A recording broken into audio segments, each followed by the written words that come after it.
Welcome to Aabinandan Academy, my dear students. Now, we maths teacher Tamil Arasu. இப்போ question பார்த்தீங்கன்னா exercise 5.6ல question number 9 பார்த்தீங்கன்னா dy by dx வேணும். If x is equal to a secant theta, again y is equal to b tan theta, given datas இருக்கு. So இப்போ இது வந்து நான் என்ன ஃபார்ம் பண்ணேன்னு பாருங்கள். dy by dx கண்டுபிடிக்கணுமா? அப்போ ஸ்ட்ரைட்டாக அப்படியே டிஃபரன்ஷியேட் பண்ணுங்கள். dx by d theta கண்டுபிடிக்கலாமா? dx by d theta is equal to a into secant theta by differentiation பண்ணுங்க. What's the differentiation formula? Secant theta differentiation, tell me. Secant theta into tan theta, that's good. அப்போ here equal பண்ணிங்கன்னா secant theta into tan theta. Clear? Very good. Next, y is equal to b tan theta இருக்குங்களா? அப்போ here இதையும் நீங்கள் differentiate பண்ணலாமா? So அப்போ here b constant fix பண்ணிக்க. tan theta by differentiate பண்ணா secant square theta. Very good, that's good, absolutely. Okay, அப்போ here equate பண்ணால் சீக்கண்ட் ஸ்கொயர் தீட்டா. அவ்வளோதான். இப்போ நம்ம என்ன கண்டுபிடிக்கணும்? dy by dx வேணும். அப்போ dy by dx எனக்கு வேணும்டா, அப்போ நான் என்ன கண்டுபிடிக்கணும்? dy by d theta divided by dx by d theta நான் கண்டுபிடிக்கணும்.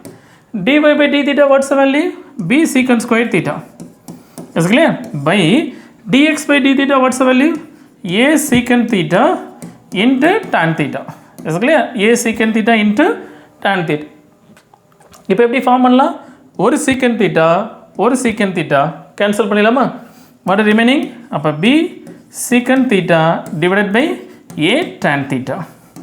Is it clear? a tan theta. இப்படியே வச்சுட்டாலும் சரி, இல்லை இதை நீ சிம்பிளிஃபை பண்ணாலும் சரி. எப்படி சிம்பிளிஃபை பண்ணலாம்?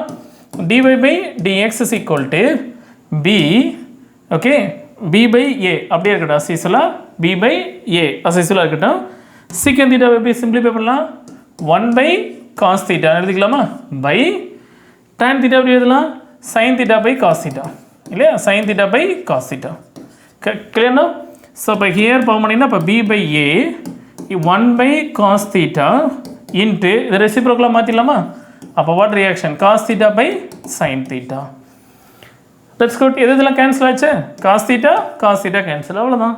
அப்போ ரிமைனிங் ஃபார்ம் பண்ணுன்னா அப்போ dy by dx is equal to what the value? b by a sin theta. அதான் நம்ம தேவையான proof. dy by dx is equal to b by a sin theta. Very good, that's good. Thank you.